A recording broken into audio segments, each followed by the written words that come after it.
Baghdad शहर के बाजार के पास ही एक शानदार मोहल्ला था, जहां एक सम्मानित व्यक्ति अली इब्न हमीद अपने परिवार के साथ रहता था। हालांकि उसका स्वभाव थोड़ा सख्त था, फिर भी समाज में उसकी बहुत इज्जत थी। उसकी पत्नी खदीजा एक बेहद धैर्यवान और नरम दिल की महिला थीं। जब खदीजा पहली बार गर्भवती हुई तो पूरे घर में एक ही उम्मीद थी, इस बार एक बेटा ही होगा। अली की माँ यानी खदीजा की सास बार बार कहती, अब हमारे घर में रोशनी लाने वाला मेरा पोता आएगा, वो हमारे खानदान का चिराग बनेगा। बहू, जैसे भी हो इस बार एक बेटा ही पैदा करना, क्योंकि पहला बच्चा अगर बेटा हो तो वो बाप के लिए बहुत सहारा बनता है। अली भी मन ही मन यही दुआ कर रहा था। लेकिन जब वो दिन आया और दर्द की पीड़ा के पार खदीजा ने एक प्यारी सी बेटी को जन्म दिया, तो पूरा घर जैसे सन्नाटे में डूब गया। सास का चेहरा तमतमाकर काला पड़ गया। थोड़ी देर में अली कमरे में आया और गुस्से से चिल्लाया, ये क्या कर डाला तुमने? हम तो बेटे की उम्मीद कर रहे थे और तुमने मुझे एक लड़की दे दी। लड़कियां किस काम की होती हैं? इनकी परवरिश में हड्डियां गलानी पड़ती है और बदले में ये कुछ नहीं करती। कैसे तुमने इस अपशकुन जैसी लड़की को जन्म दे दिया? ये सुनकर खदीजा की आंखें फटी की फटी रह गईं। उसकी आंखों में आंसू भर आए। कांपती आवाज में बस इतना ही कह सकी, ये तो अल्लाह की मर्जी है, बेटा दे या बेटी ये तो सिर्फ वही तय करते हैं। हमारा फर्ज है कि हम इस तोहफे को प्यार से पालें और बड़ा करें। ये बात सुनकर सास का पारा और चढ़ गया। इस मनहूस लड़की को लेकर हमारे घर से चली जा, हमारे घर को अपवित्र मत कर। खदीजा को अपने कानों पर यकीन नहीं हो रहा था। वो अली की ओर देखने लगी, शायद वो कुछ कहे, कुछ सहारा दे, लेकिन अली चुप रहा। फिर कुछ पलों बाद उसने खदीजा को धक्का देते हुए कहा, जो मेरी माँ कह रही है वो मेरे भले के लिए कह रही है। अब इस अपशकुन को लेकर इस घर से चली जाओ और दोबारा लौटने का ख्वाब भी मत देखना। खदीजा रोते रोते गिड़गिड़ाने लगी, नहीं, मुझे इस तरह मत निकालिए। इस दुनिया में आपके सिवा मेरा कोई नहीं है। मैं इस नन्ही बच्ची को लेकर कहां जाऊंगी? लेकिन अली ने एक भी बात नहीं सुनी। वो अपने फैसले पर अड़ा रहा। थक हार कर मजबूरी में खदीजा अपनी नवजात बच्ची को गोद में उठाकर निकल पड़ी। रात गहरा चुकी थी। बगदाद की व्यस्त गलियों में एक लाचार माँ अपनी नन्ही जान को सीने से लगाकर बिना मंजिल के भटक रही थी। कहां जाएगी? कौन उसका सहारा बनेगा? सिर्फ अल्लाह ही जानता था। और वही रात उसकी जिंदगी की सबसे लंबी रात बन गई। इधर अली ने दूसरी शादी कर ली। नई बीवी के साथ उसका घर फिर से बस गया। देखते ही देखते अल्लाह ने उन्हें एक के बाद एक 3 बेटों से नवाजा। अब अली अपने बेटों के साथ एक सुखी और आरामदायक जीवन जीने लगा। लेकिन उसकी ये खुशियां ज्यादा दिन टिक नहीं पाईं। कुछ साल बाद अली एक भयानक बीमारी का शिकार हो गया। अब उसकी हालत इतनी खराब हो गई कि वो बिस्तर से उठ भी नहीं सकता था। यहाँ तक कि उसे पेशाब पाखाना भी बिस्तर पर ही करना पड़ता। अब अली की बीमारी दिन ब दिन बढ़ती जा रही थी। दिन भर की खांसी जैसे उसकी सांसों से चिपक गई थी। उसे लग रहा था जैसे कोई अदृश्य शक्ति उसे सजा दे रही हो।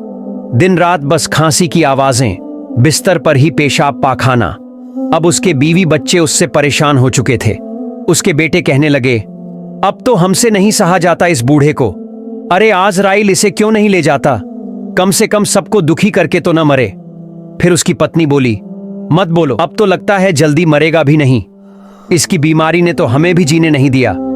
अगर ऐसे ही रहा ना तो एक दिन हम सब मर जाएंगे। एक बेटा बोला, एक काम करते हैं, इसे कहीं दूर छोड़ आते हैं जहां से ये वापस ना आ सके, तभी इस मुसीबत से छुटकारा मिलेगा। और फिर उसकी मां ने हुक्म दिया, जाओ बेटा, इसे जंगल में कहीं छोड़ आओ। रात का अंधेरा था। बेटों ने मां की बात मान ली। अली को उठाया और एक सुनसान रास्ते पर फेंक दिया। जब बेटा लौटने लगा, अली ने पीछे से चिल्लाकर कहा, बेटा मुझे छोड़कर मत जाओ, मैंने तुम लोगों को पाल पोस कर बड़ा किया है। लेकिन बेटे ने कुछ नहीं सुना। बेचारा अली लाचार नजरों से देखता रहा। आंखों से आंसू बहते रहे पर कुछ कर नहीं सका। सुबह का वक्त था। रास्ते से एक नौजवान लड़की गुजर रही थी। वो एक डॉक्टर थी। जब उसने अली को इस हाल में देखा तो वो रुक गई। उसकी कोमल आंखों में करुणा चमकने लगी। वो झुककर बोली, बाबा आपका ये हाल किसने किया? अली रोते हुए बोला, बेटी जब अपने ही अपनों को धोखा देते हैं तब सच में दिल टूट जाता है। लड़की सब समझ गई। उसने कहा, चलिए बाबा, मैं आपको अपने क्लिनिक ले चलती हूं। वो उसे साथ ले गई। दवा दी, सेवा की, प्यार दिया और कुछ ही दिनों में अली की हालत सुधरने लगी। जब अली ठीक हुआ तो नम आंखों से बोला, ऐ दयालु बेटी, जब मेरी बीवी और बच्चों ने मुझे मरने के लिए छोड़ दिया, तब तुम फरिश्ता बनकर आई और मेरी जान बचा ली। तुम्हारा ये एहसान मैं कभी चुका नहीं सकता। जिस माँ बाप ने तुम्हें जन्म दिया है वो कितने भाग्यशाली हैं। बताओ ना बेटी, कौन हो तुम और क्यों तुमने मेरी जान बचाई? ये सुनकर लड़की की आंखें भर आईं। उसने धीरे से आंसू पोंछे और बोली, मैंने नहीं बचाया आपको तो अल्लाह ने बचाया है। मैं तो बस एक डॉक्टर हूं, मैंने अपना फर्ज निभाया है। और आपने मेरा नाम पूछा तो सुनिए, मैं वही अपशगुन बेटी हूं। बाबा, आपने ही तो कहा था जब अपने ही अपनों को धोखा देते हैं तो दिल टूट जाता है। मेरे ही अब्बू ने जन्म के बाद मुझे और मेरी माँ को घर से निकाल दिया था। ये सुनते ही अली का शरीर कांप उठा। उसके रोंगटे खड़े हो गए। आंखों के सामने वो पुरानी रात घूमने लगी जब उसने उस बच्ची और उसकी माँ को कड़वी बातों और गुस्से में घर से निकाल दिया था। उसकी आंखें भर आईं और वो फूट फूट कर रोने लगा। रोते हुए बोला, बेटी, तुम्हारी माँ का नाम क्या है? लड़की ने धीरे से कहा, मेरी माँ का नाम खदीजा है। अली कांपते होठों से बोला, तुम खदीजा की बेटी हो? तुम मेरी साफिया हो? लड़की ने होंठ दबाए, रुलाई को रोका और बोली, हां, मैं वही साफिया हूं, वही मनहूस जिसे जन्म लेते ही बाप के प्यार से महरूम कर दिया गया था। वही बेटी जो बचपन से अपशगुन कहलाकर बड़ी हुई। पता है अब्बू, जब आपने हमें घर से निकाला तब मेरी अम्मी ने पत्थर सी जिंदगी जीकर मुझे बड़ा किया, मुझे पढ़ाया, डॉक्टर बनाया। उन्होंने कभी आपकी कमी महसूस नहीं होने दी। पर जब स्कूल में देखती थी कि बाकी बच्चियों को उनके अब्बू गोद में उठाते हैं तो मेरा भी दिल करता था मैं भी पुकारूं, अब्बू, पर मैं चुप रह जाती थी। ये सुनकर अली की आंखों से आंसू बहने लगे। वो बस साफिया को देखता रहा, फिर कांपती आवाज में बोला, बेटी साफिया, क्या तुम मुझे माफ करोगी? साफिया चुप रही, कुछ नहीं बोली। तो अली हिचकियां लेकर जोर जोर से रोने लगा। आंखें बंद करके बस इतना ही कह पाया, हाय, मैंने कितना बड़ा गुनाह किया। अली रोते हुए बोला, मैं तुम्हारे चेहरे में उसी बेटी को देख रहा हूं जिसे मैंने एक दिन ठुकरा दिया था। मैं जानता हूं मुझे सजा मिलनी चाहिए, पर मैं अब ये तकलीफ और नहीं सह सकता। ये सुनकर साफिया ने शांत स्वर में कहा, मैं एक डॉक्टर हूं अब्बू, मेरा काम है लोगों को ठीक करना, सजा देना मेरा काम नहीं है। लेकिन आप याद रखिए, आपने मेरे साथ जो अन्याय किया था उसका हिसाब केवल अल्लाह देंगे। तब अली फूट फूट कर रोने लगा और बोला, मां साफिया, क्या तुम सिर्फ एक बार मुझे माफ कर सकती हो? साफिया की आवाज थोड़ी कांपी, फिर वो धीरे धीरे बोली, अब्बू, आपके लिए मेरे दिल में बहुत गुस्सा और शिकवा था, लेकिन मैं आपको कोई सजा नहीं दूंगी, क्योंकि चाहे जैसे भी सही, आपके ही खून से मेरी रगें चलती हैं। लेकिन अब्बू, अल्लाह के सामने आप क्या जवाब देंगे?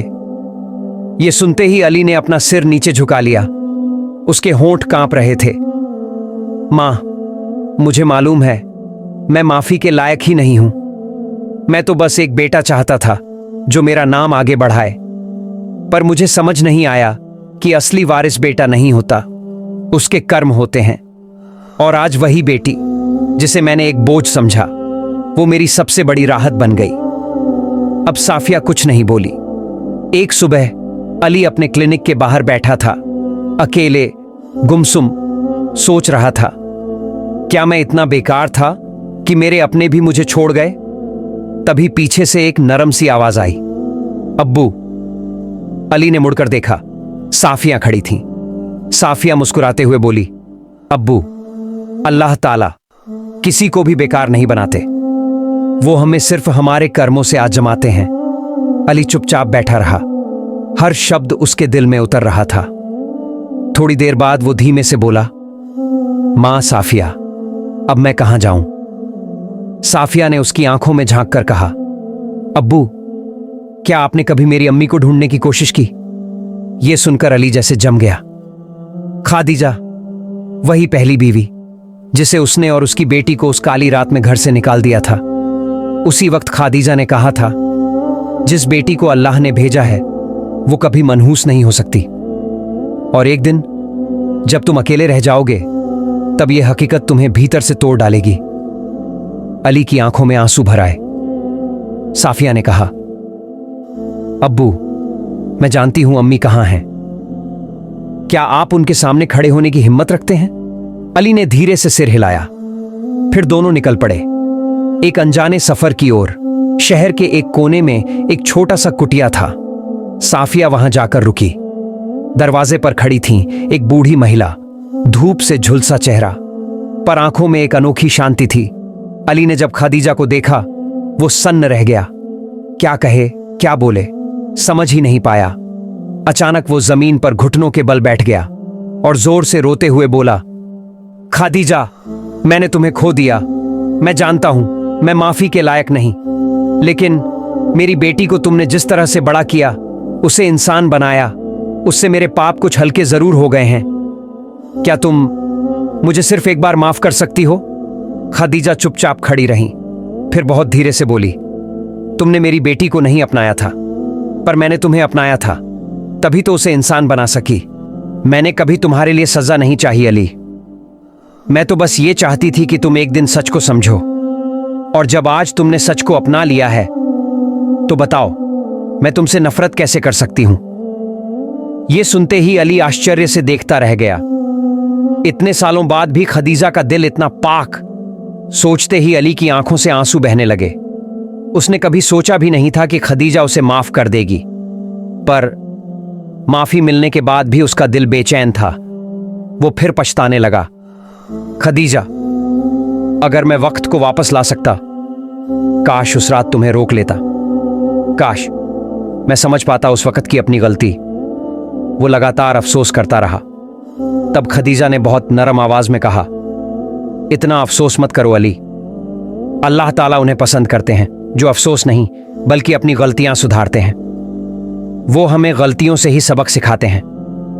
साफिया दूर से ये सब सुन रही थी। उसके दिल में एक अजीब सी शांति थी। जिस पिता ने उसे कभी अपनाया नहीं, आज वही पिता उससे माफी मांग रहे थे। अगली रात अली पहली बार अपनी बेटी के पास आया। धीरे से बोला, मां साफिया, अगर मेरी मौत हो जाए तो क्या तुम दुआ करोगी कि अल्लाह ताला मुझे माफ कर दें? तुमने मेरी आंखें खोल दी हैं। साफिया ने मुस्कुराकर कहा, अल्लाह जिनका दिल हिदायत की तरफ मोड़ देते हैं, उन्हें कोई भटका नहीं सकता। उम्मीद रखो अब्बू, शायद अल्लाह ताला भी आपको माफ कर दें। अली ने सिर झुका लिया और अल्लाह से सच्चे दिल से माफी मांगने लगा। अगली रात जब साफिया अपने अब्बू के कमरे में दाखिल हुई तो देखा अली सजदे में थे। बहुत देर से वो खड़ी रही, देखती रही, लेकिन अली का सिर नहीं उठा। साफिया दौड़कर पास गई और जैसे ही उनके बदन को छुआ, उसने समझ लिया अब्बू इस दुनिया में नहीं रहे। अली के मरने के बाद मोहल्ले के लोग तरह तरह की बातें करने लगे। वो बहुत बेरहम इंसान था। उसने अपनी बीवी और बेटी को घर से निकाल दिया था। हम तो उसकी जनाजा में भी नहीं जाएंगे। लेकिन साफिया ने इन बातों पर ध्यान नहीं दिया, क्योंकि वो जानती थी उसका अब्बू आखिर में सच्चाई की राह पर लौट आया था। उसने अल्लाह के सामने हाथ उठाए, या अल्लाह, अगर मेरे अब्बू सच में तौबा कर चुके थे तो उन्हें अपनी रहमत की चादर में ढक ले। फिर वो अपनी मां के पास पहुंची। देखा खदीजा की आंखों में आंसू टपकने को थे। उन्होंने अपने शौहर अली को माफ कर दिया था, लेकिन दिल के किसी कोने में अब भी कुछ बाकी था। तब साफिया ने पूछा, मां, क्या जिंदगी बहुत अजीब नहीं है? खदीजा मुस्कुरा दी। हाँ बेटी, जिंदगी बहुत रहस्यमयी होती है, पर अल्लाह का इंसाफ कभी गलत नहीं होता। साफिया फिर बोली, अच्छा मां, एक बात बताओ, क्या तुम अब खुश हो? खदीजा ने जवाब दिया, सुख कोई चीज नहीं होता बेटी, ये एक एहसास है जो हम अपने अंदर ढूंढते हैं। मैं जरूर खुश हूं, क्योंकि सब कुछ खोकर भी मैंने सब कुछ फिर से पा लिया है। दोस्तों, अगर आपको ये कहानी दिल से अच्छी लगी तो एक लाइक जरूर करें और कमेंट बॉक्स में अपना अनमोल विचार लिखना न भूलें।